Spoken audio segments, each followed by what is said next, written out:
नमस्कार साथियों। मैं आया हूं आज उत्तरकाशी के हर्सिल में और मैं अभी खड़ा हूं विल्सन हाउस में। विल्सन हाउस 1857 की क्रांति का एक अंग्रेज था जो ब्रिटिश फौज छोड़ करके उत्तरकाशी आया और कैसे उसने अपना साम्राज्य यहाँ पे खड़ा किया, कैसे वो एक फ्रेडरिक विल्सन से यहाँ का राजा हुलसिंग बना, इसकी एक लंबी कहानी है। मैं आपको सुनाता हूँ। मेरे साथ अभी बैठे हैं माधव रावत जी, हर्सिल के हैं, और माधव से हम जानने की कोशिश करेंगे कि विल्सन के बारे में उनको क्या क्या और ऐसी महत्वपूर्ण जानकारियां प्राप्त है जो वो हमें बता सके।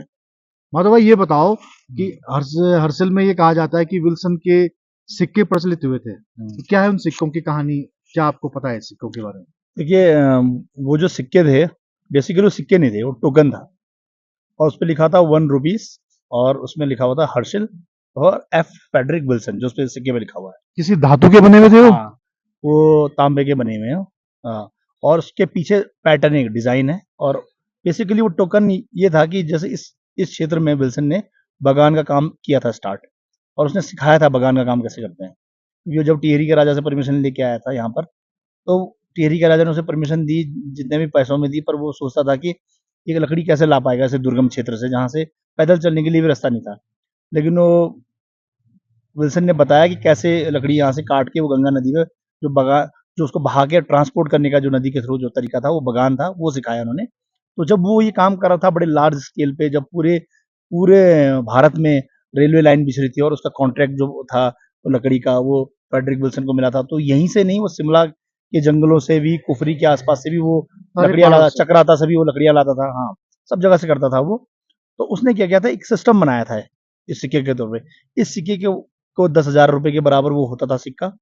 तो वो क्या करता था कि मतलब 5,000 10,000 ऐसे, मतलब कंफर्म नहीं है क्या है, पर वो एक वो पैसे का एक वो था, अमाउंट था। तो वो क्या करता है, उस सिक्के को जिसको देता था, माना किसी ने बगान का काम किया, तो उसका माना 40,000 हो गया, तो उसने उसको 4 सिक्के दे दिए, तो टोकन। तो जब फेडरिक विल्सन वापस आता था, तो फेडरिक विल्सन को जो वो कॉइन देते थे, तो उसके एवज में वो उतने पैसे उसका पेमेंट करता था। वो एक टोकन सिस्टम था, जिसको कहा गया कि उन्होंने चला है, क्योंकि ये पॉसिबल नहीं है, क्योंकि टिहरी के राजा की टेरिटरी में, एक राजा की टेरिटरी में दूसरा आदमी कॉइन नहीं चला सकता, सिक्का नहीं चला सकता। ये मैं दूसरी बात ये जानना चाह रहा था कि फ्रेडरिक विल्सन के 3 बेटे थे, जी। एंड्रू, चार्ली और नत्था। हाँ, तो वो तीनों की कहानियां भी हमें पता है, लेकिन मैं ये पूछना चाहता हूँ क्या अभी भी फ्रेडरिक विल्सन के रिश्तेदार यहाँ रहते हैं, और रहते हैं तो अभी वो किस स्थिति में है?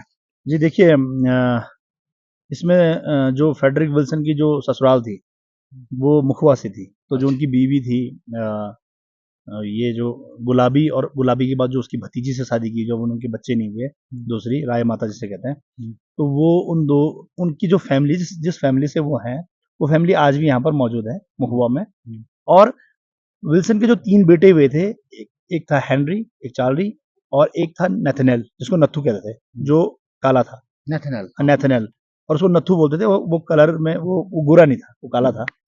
तो वो काफी विवादास्पद व्यक्ति रहा, क्योंकि उसने यहाँ कईयों को गोली मारी, उसमें बहुत सारे इल्जाम लगे। फ्रेडरिक विल्सन उसी की वजह से परेशान था, अदरवाइज उसके 2 बच्चे तो ठीक थे। तो वो इधर ही रहता था। और उसने जो उसने धराली के जो पंवार जो हैं फैमिली, तो वहां से उन्होंने उनकी लड़की रुदा गोदावरी वाला गाना, जो आपने देखा होगा आजकल नरेंद्र सिंह नेगी जी ने भी गाया है, वो जो गाना है वो एक फोक सॉन्ग है। तो उसमें वो पूरी कहानी है कि वो एक धराली में एक जगह है, जो जिसको तड़ी बोलते थे पहले। तो उस जगह पर उसने अपना टेंट वगैरह लगा दिया था, और बाद में वो जबरन वो गया, और बंदूक के दम पे, और उनको उठा के ले आया फ्रेडरिक विल्सन यहाँ पर। तो उन उससे उसने शादी भी की। तो वो परिवार भी मौजूद है आज, पवार फैमिली जो है धराली में, वो भी मौजूद मौजूद है।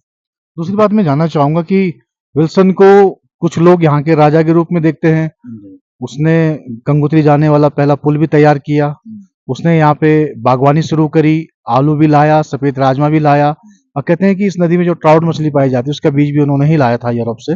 लेकिन साथ साथ में ये भी उनपे एक बड़ा आरोप है कि जिस तरीके से आपने बताया कि उन्होंने देवदार के जंगलों का बड़ा दोहन यहाँ पे कमर्शियल रूप में किया, जो मतलब अपने आप में एक बड़ी प्राकृतिक क्षति मानी जाती है। तो मेरा एक कहना है कि स्थानीय आदमी विल्सन को किस तरह देखते हैं, एक हीरो की तरह देखते हैं कि एक विलेन की तरह देखते हैं?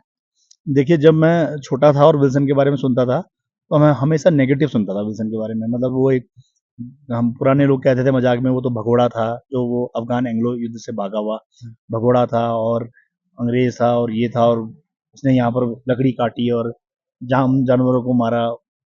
ये सब उसके बारे में बातें चलती थी। लेकिन जब हमने उसका अध्ययन किया, गहन अध्ययन किया, उसके बारे में पढ़ा, डॉक्यूमेंट्स ढूंढे, बहुत सारी कहानियां मिली, स्टोरी मिली, तो देखा जाता है कि टिहरी के राजा का, देखिए आप कहते हैं जंगलों का दोहन किया, जो हमारे राजा जी थे टिहरी के, उन्होंने ही उनको परमिशन दी थी पैसा लेके। तो राज्य की संपत्ति रही या कोई सरकार किसी जगह के लिए अगर संपत्ति के लिए उसे परमिशन देगी तो वो एक किस्म से टैक्स पे कर रहा है। जैसे आज की डेट में जिनको खनन माफिया कहते हैं, तो खनन माफिया ना होके कई खनन कारोबारी भी होते हैं, लेकिन उनमें हमेशा ये टैग रहता है। तो सेम विल्सन का भी था, क्योंकि पेड़ों को काटना या जानवरों को मारना कहीं ना कहीं ये, चाहे वो किसी भी उपयोग में हो रहा हो, उसे तो सामाजिक और उस दृष्टि से तो देखा जाता है, हे दृष्टि से देखा जाता है कि भाई ये गलत है।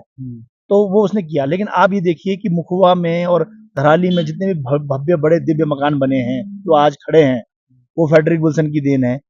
आपका जांगला से लेकर और देहरादून तक जो पाथवे हमारा सुआ खोली वाला, उसके यहाँ से लेकर वहां तक जितने भी पुलिस की, जितने भी जंगलात की चौकियां हैं, वो सब उसने निर्माण किए हैं। रास्ते उसने बनाए हैं। गरतांग गली का जो ब्रिज है उसमें भी उसका पार्टिसिपेशन है, उसने भी काम किया उसमें। और आपका जो एक झूला पुल बना था जो पैरेलल, जो अभी आपने देखा होगा 1985 में जो नारायण दत्त तिवारी ने जिसका उद्घाटन किया, जो लंका ब्रिज है, उसके बगल में आप देखेंगे दो बड़े बड़े ठोंठ पेड़ के खड़े हैं। वो फ्रेडरिक विल्सन का बनाया हुआ ब्रिज, उसकी इमेज भी है, वो उसने बनाया था मुखवा के पंडितों के कहने पे, क्योंकि मुखवा से उसका बड़ा लगाव था, क्योंकि मुखवा से उसकी शादी थी। तो मुखवा के उसके दोस्त ब्राह्मण भी थे। तो जैसे कई इंसिडेंट है कि इतनी गरीबी होती थी, तो मुखवा के जो पंडित थे, उनका नाम मैं भूल रहा हूँ, तो वो उनके साथ जो सबसे बड़ा थेर जो मारा था म्यूजियम में जो सर रखा था, वो उन्हीं के साथ उन्होंने मारा था, भैरव घाटी वाले जो गुमगुम नाला उसमें मारा था। तो सबकी सहमति थी और वो सबको रोजगार दे रहे थे। बगान का तरीका उन्होंने सिखाया। आप ये लगाइए कि जो टिहरी के राजा जी ने जो उनको परमिशन दी थी, सेम जब फ्रेडरिक विल्सन यहाँ से बाहर चला गया और यहाँ नहीं आ पाया और उसकी मृत्यु हो गई और उसके बच्चों भी, तो घनानंद जी जो थे, भुवन चंद खंडूरी जी के पिताजी जो थे, घनानंद जी भी व्यापारी थे। घनानंद जी ने वही काम, लकड़ी का काम बाद में किया, सेम वही काम उन्होंने किया है और काफी मतलब वो प्रतिष्ठित परिवार रहा है। तो ये सब व्यापार है, आज कल वो कर रहे थे, क्योंकि एक वो होती है ना, स्वीकार्यता होती है। स्वीकार्यता एक फ्रेडरिक विल्सन ने खुद लिखा है कि, एक इंसिडेंट बताना चाहूंगा मैं, आप इसकी जो मैं पूरी कहानी सुना रहा हूँ, इसका आपको मर्म समझ में आ जाएगा कि मैं क्या कहना चाह रहा हूँ। देखिए, फ्रेडरिक विल्सन लिखता है कि जात पात के बारे में, कि फ्रेडरिक विल्सन ने जहाँ शादी की थी शेड्यूल कास्ट परिवार से, तो वो अब आज स्थिति ऐसी है तो उस टाइम कैसी रही होगी। तो हालांकि गरीबी उनको जोड़े हुई थी, ब्राह्मण को, एक कैथोलिक क्रिश्चियन को और एक शेड्यूल कास्ट परिवार को, दलित परिवार को जोड़ा हुआ था गरीबी ने। तो वो शिकार करने जाते थे, गांव में माटी लगती थी, वो खाते थे, उस टाइम ऐसा था पहले। लेकिन ब्राह्मण का थोड़ा सा था कि अब मानते थे, छुआछूत तो चलता ही था उस टाइम। अब वो जब वो शिकार करने गए तो उनका संस्मरण है कि वो जब शिकार कर रहे थे तो वो शेड्यूल कास्ट परिवार और फ्रेडरिक विल्सन अलग खाना बना रहे थे और पंडित जी अलग बना रहे थे खाना। तो वो जब आते हैं और उनका जो बूट जो है विल्सन का, विल्सन पूछता है उनसे कि क्या बना रहे हो, और विल्सन को जो चूल्हा लगा रखा है पंडित जी ने, उस चूल्हे की जो लकड़ी है वो काफी लंबी है और उस पर उनका पैर टच हो जाता है दूर से लकड़ी पे। तो पंडित जी उसी टाइम वो खाना निकाल के फेंक देते हैं।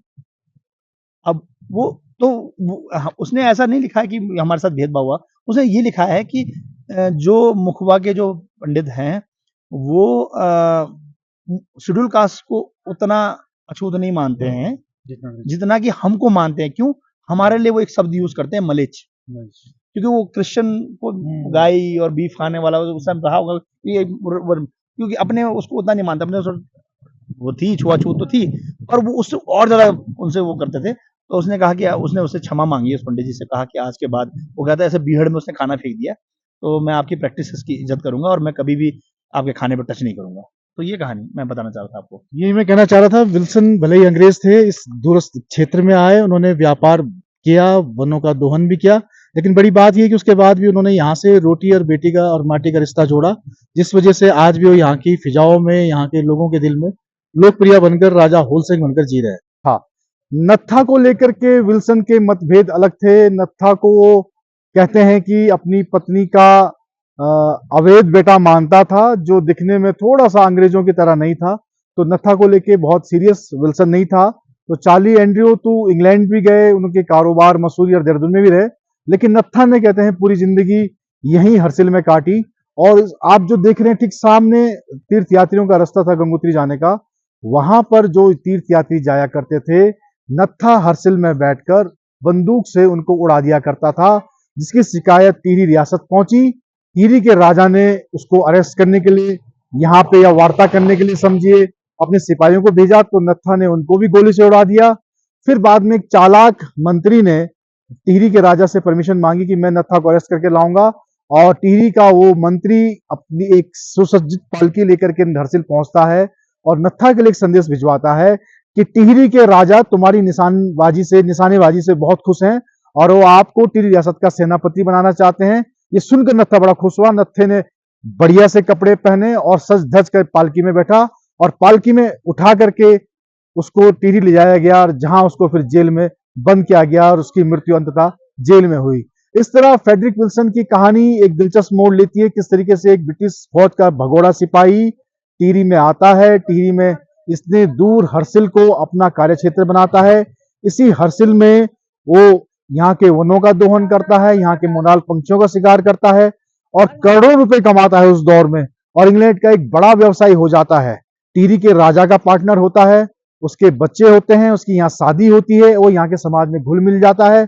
अंतोगत्वा उसकी जितनी संपत्तियां हैं, चाहे एस्ले हॉल हो, चाहे मसूरी का चार्ली विला हो, चाहे उसका विल्सन हाउस मसूरी वाला हो, चाहे हरसिल में उसका विल्सन हाउस हो जो आज फॉरेस्ट का गेस्ट हाउस बना है, कुल मिला के आज सब खत्म हो गया, सब नेस्तनाबूत हो गया। इसलिए पहाड़ों में कहावत कही जाती है कि बेटा सब कुछ करना, कभी पोथली नहीं मान और कभी डाला नहीं काटन। इसका मतलब है कि कभी चिड़िया नहीं मानी चाहिए, कभी पेड़ों को नहीं काटना चाहिए। तो हमारी विल्सन की कहानी आपको कैसी लगी मुझे नहीं मालूम, पर मैंने कोशिश की कि मैं आपको ये सब बता सकूं। और इसी तरह एक ये जो हरसिल की यात्रा थी, इसमें जो विल्सन की एक यादगार जो बातें हमारे पास थी, हमने आपसे साझा की। आपको कैसा लगा जरूर बताइएगा। नमस्कार।